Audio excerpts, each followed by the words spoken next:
SSC ও সমমান পরীক্ষার ফলাফল প্রকাশ করা হয়েছে। পাশের হার ৬২.২৫%। জিপিএ ৫ পেয়েছে ১,১৬,৬৭৬ জন শিক্ষার্থী। ফলাফলের আরও খবর জানাতে চট্টগ্রাম থেকে সরাসরি যুক্ত হচ্ছেন আমাদের সহকর্মী সাইফুল মাহমুদ। সাইফুল, আজ তো এসএসসি পরীক্ষার ফলাফল বের হয়েছে, তো ফলাফল নিয়ে শিক্ষার্থী অভিভাবকরা কি বলছেন জানাবেন।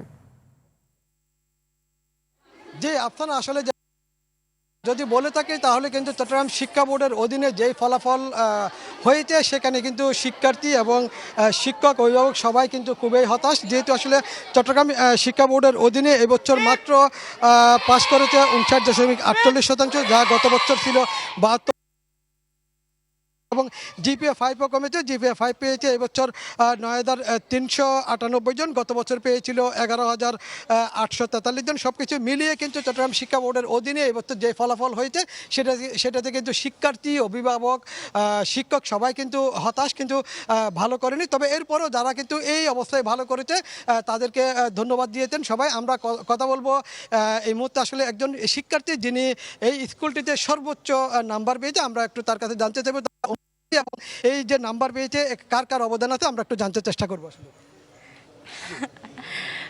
অবদানের ব্যাপারটা যদি বলতে যাই, প্রথমে আমি বলবো যে মহান আল্লাহ তাআলার কাছে আমি সবসময় চাইছি আমার যে কোনো রেজাল্ট, স্কুলের রেজাল্ট হোক, সবসময় ভালো করার জন্য সর্বপ্রথম আমি আল্লাহর কাছে দোয়া করতাম।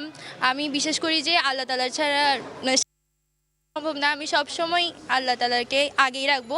তার অবদান ছাড়া, মানে তার সাহায্য ছাড়া আসলে কেউ কিছু পারে না। তবে অবশ্যই আমি ১৩০০-তে ১২৪২ পেয়েছি। আমি সায়েন্স গ্রুপ থেকে পড়ি। কিংবা কোন বিষয়ে লেখাপড়া করবেন বলে মনে করেছেন? ভবিষ্যতের ক্ষেত্রে আমি ঠিক করেছি আমার একটি গোল স্বপ্ন আসলে মানুষ বলা উচিত না, কারণ সেই ক্ষেত্রে অনেক সময় কি হতে পারে। সাইফুল, ধন্যবাদ আপনাকে।